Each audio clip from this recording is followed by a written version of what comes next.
thousands of dollars at a local brothel and fell in love with one of the girls there. That might sound nice, but his son... Come on, come to me.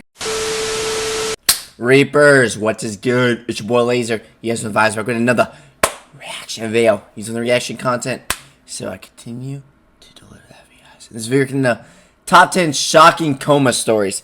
Guys, we all been in a coma. We hear the beat monitor, beep, beep, beep, or the heart monitor, whatever the fuck you call it. And then our nurse starts our doctor starts fucking us in the ass when we wake up. No, use the reaction content. Use reaction these features to be weapon. You subscribe to the notification bell icon. I'll stream every night on Twitch. Go check out streams fucking amazing. Let's dive straight in this video.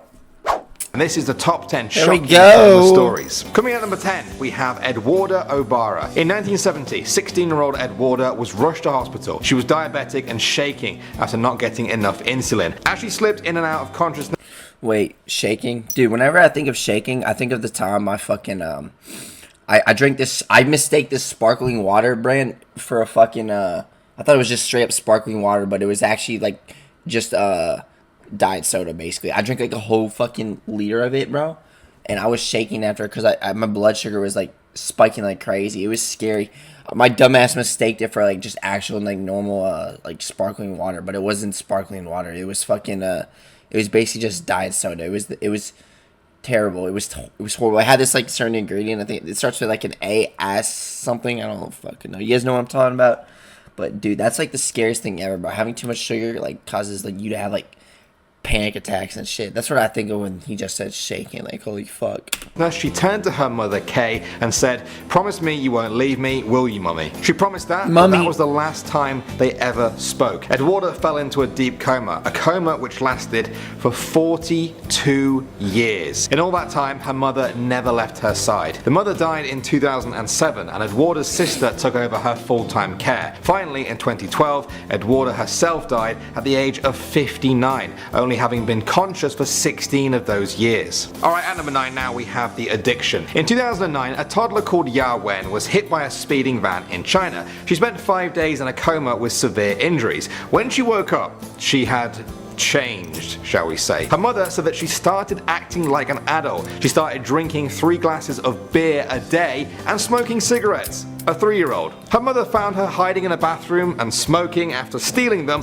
but now she gets them on credit from the local store, apparently. I have so many questions. Obviously, I want to know how did this happen at all, but I also want to know what are the parents thinking? Their 3-year-old wakes up from a coma, starts smoking. Imagine smoking a cig, bro.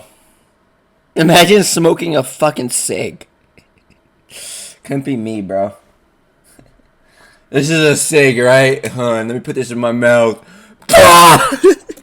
Smoking and drinking, and they just go with it. Maybe they're the ones that need to wake up. Alright, next up we have I Love You. You are not going to believe this. I hate you, Wendy bitch. Richmond is a woman from the UK who slips into a coma every time she tells her grandchildren she loves them. She suffers from conditions such as cataplexy and narcolepsy, which can be triggered by a number of different things, leaving her in a sort of waking sleep state and totally paralyzed. When her grandchildren were born, she realized that one of the things that caused this was having an intense moment of love for them. This strange brain function has meant that she's had to emotionally distance herself from her own grandchildren. She can't run up to them and tell them she loves them without the danger of falling into a coma. Moving on to number 7 now, we have Terry Wallace. In 1984, 19-year-old That boy was shook. Terry Wallace was involved in a car. This motherfucker looks like the type of dude that would take on the Excellent Challenge.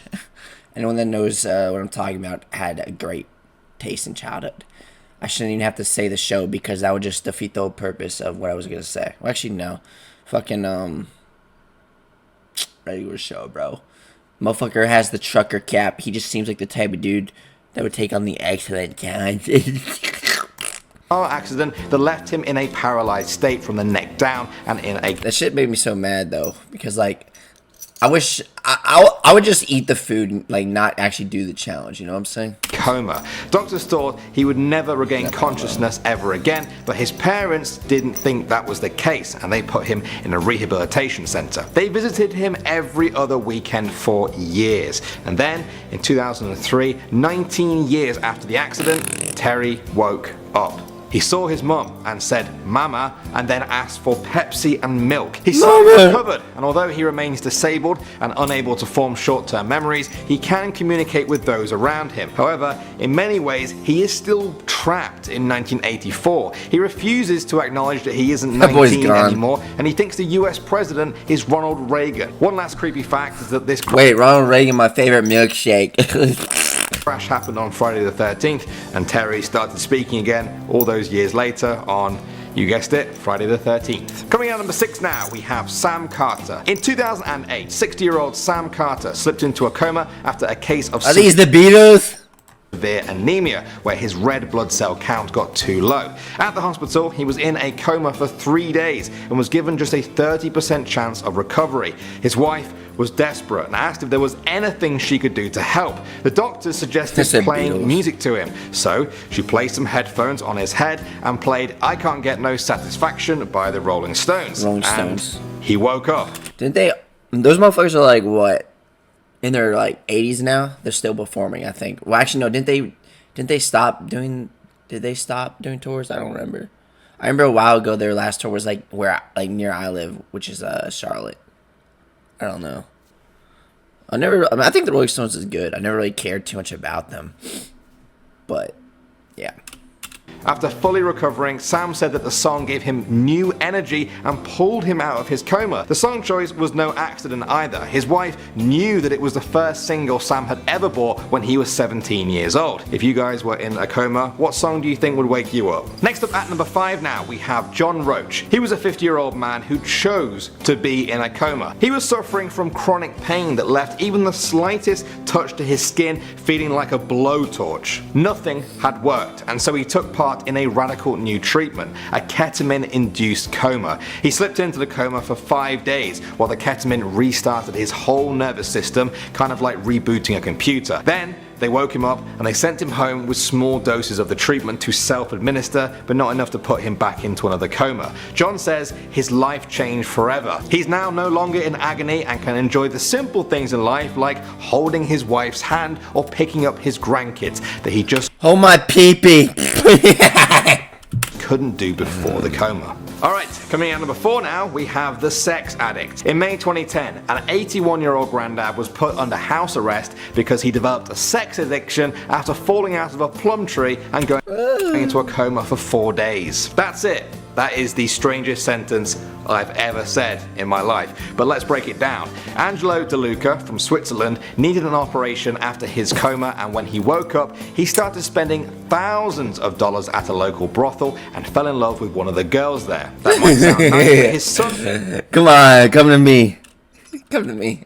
Believed he was being preyed upon, and a court gave him control of his father's bank accounts because his sex addiction made him unfit to govern his own affairs. What an unbelievable story. Coming in at number 3 now, we have Half Awake. In 1988, a Polish man called Jan Grebski injured his head while at work on a railroad. He fell into a coma for 15 years, finally waking up in 2003. By that point, Poland had changed a lot, and it was no longer a communist country. People were eager to hear about what he thought of all of that, but Jan said he already knew. He said that he actually woke up from his coma after just 4 years, but he was still paralyzed and mute. He spent a further 11 years in this state before finally being able to talk. He even learned to walk again. I don't know about you guys, but I think that sounds even...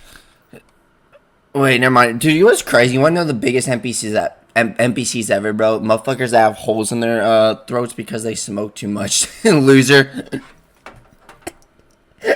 I mean, I can poke a hole with my knife, but imagine having holes in your neck, bro. Imagine not being able to breathe. Imagine not having good lungs. Couldn't be me. I'm a healthy person. Imagine smoking. I totally did not used to smoke back in the day. A little. Not cigs, of weed, but still. Yeah. But we don't give you bad lungs. Kinda.